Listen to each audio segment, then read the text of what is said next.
अस्सलाम वालेकुम viewers, welcome to life with Sheen. आज हम बना रहे हैं मिक्स वेजिटेबल, जिसमें हम मोंगरे, मटर, आलू और मेथी सब मिक्स करके पकाएंगे।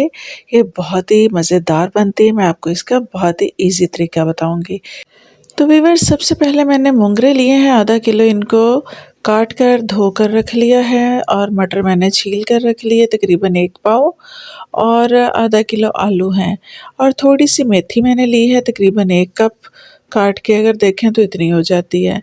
और ये हरा धनिया है, ये भी मैंने धो कर रख लिया। तो व्यूवर्स, ये सारी मेरी वेजिटेबल्स रेडी हैं। अब मैंने एक प्याज लिया था लार्ज साइज़ का, उसके स्लाइस करके 1 कप ऑयल में डाला और उसको हल्का सा सौते कर लिया। अब इसमें 1 चम्मच अदरक लहसुन पेस्ट डाल दिया। सब्ज़ी बनी हुई हो तो फटाफट से बाकी सारे काम इजीली हो जाते हैं। और साथ ही साथ मैंने 2 टमाटर लिए थे मीडियम साइज़ के, इनको काट के रखा हुआ था, ये भी डाल दिए। तो इस तरह से हमने इसका मसाला बनाना है बहुत अच्छा सा। अब इसमें हम अपने बाकी मसाले डाल देंगे, जैसे कि नमक, लाल मिर्च, हल्दी, ज़ीरा, खुश्क धनिया और गरम मसाला। तो इन सब की मैंने क्वांटिटी लिख दी है। वैसे आप अपने टेस्ट के मुताबिक भी डाल सकते हैं। सब्ज़ी में लाल मिर्च थोड़ी सी ज़्यादा अच्छी लगती है, तो मैंने इसमें 1.5 चम्मच डाला है। और नमक आप अपने टेस्ट के मुताबिक डाल सकते हैं, उसको बाद में चख के दोबारा ज़रूर डालना चाहिए, थोड़ा सा पहले डालें। तो अब मैंने इसमें थोड़ा सा पानी का छींटा लगाया है और इसको पकने के लिए छोड़ दूँगी थोड़ी देर ढक कर, ताकि मसाला हमारा बहुत अच्छा सा मैश हो जाए। अब ये देखिए माशाल्लाह से मसाला बहुत अच्छा बन गया है। अब हम इसमें अपनी सब्ज़ी डालेंगे। सब्ज़ी में सबसे पहले हमने डालने हैं इसमें मोंगरे और मटर। दोनों आप इकट्ठे भी डाल सकते हैं, लेकिन मैंने मटर बॉयल किए हुए थे, इसलिए मैंने इसके साथ नहीं डाले। तो मैंने खाली मोंगरे डाले हैं अभी। मोंगरों को हम थोड़ी देर के लिए पकाएंगे, हल्के से ये 80% तक गल जाएं, तो फिर हम इसमें आलू और मटर शामिल करेंगे।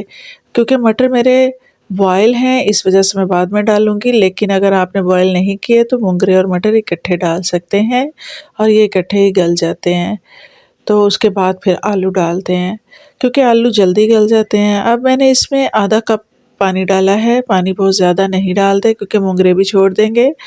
तो हमने इसको ढक दिया और इसको पकने देना है यहाँ तक कि मोंगरे थोड़े से गल जाएं।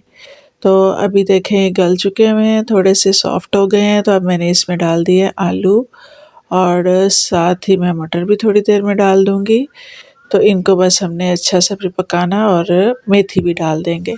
व्यूअर्स, आलू गलने के लिए अगर तो पानी है हंडिया में तो ठीक है, अदरवाइज़ थोड़ा सा और डाल लें। और फिर आलूओं को भी गला लें अच्छी तरह से, 5-10 मिनट में गल जाते हैं। साथ मैंने इसमें डाल दिए है मेथी। तो मेथी डालने के बाद भी बहुत ज़्यादा पकाने की ज़रूरत नहीं, 5 मिनट में गल जाती है, क्योंकि थोड़ी सी होती है। तो बस हमने इसको आलू जब तक गले हैं और भुना है, तब तक मेथी भी हमारी पक गई। और साथ में हमने मटर डाल दिए। मटर क्योंकि बहुत ही सॉफ्ट हैं, गले हुए हैं, इस वजह से मैंने ज़रा एंड पे करके डाले हैं। लेकिन अभी हम इसको मज़ीद 5 मिनट के लिए भूनेंगे। अब इन सारी सब्जियों को भून लेना है अच्छी तरह से। और देखिए माशाल्लाह से हर सब्ज़ी कैसे नज़र आ रही है। और ये इसमें मैंने हरी मिर्च भी काट के डाल दी है। तो व्यूअर्स, इस तरह से हर सब्ज़ी प्रोमिनेंट होनी चाहिए, मिक्स मिक्स सी गली हुई बिल्कुल नहीं होनी चाहिए। अब देखें इसमें आलू, मटर, मोंगरे हर चीज़ प्रोमिनेंट हो रही है। अब मैंने इसमें हरा धनिया डाल दिया, क्योंकि बिल्कुल रेडी है हमारी हंडिया, इसमें पानी खुश्क हो चुका हुआ है। तो व्यूअर्स, हमने इसको देसी घी वाली रोटी के साथ सर्व किया है। रोटी के ऊपर ही डाल लिया था सालन और साथ में डाला देसी घी। बिलीव करें बहुत ही मज़ा आया खाने का, बिल्कुल देसी तरीके से। तो आप भी ज़रूर ट्राई कीजिएगा और मेरी वीडियो को लाइक और चैनल को सब्सक्राइब करना बिल्कुल भी मत भूलिएगा।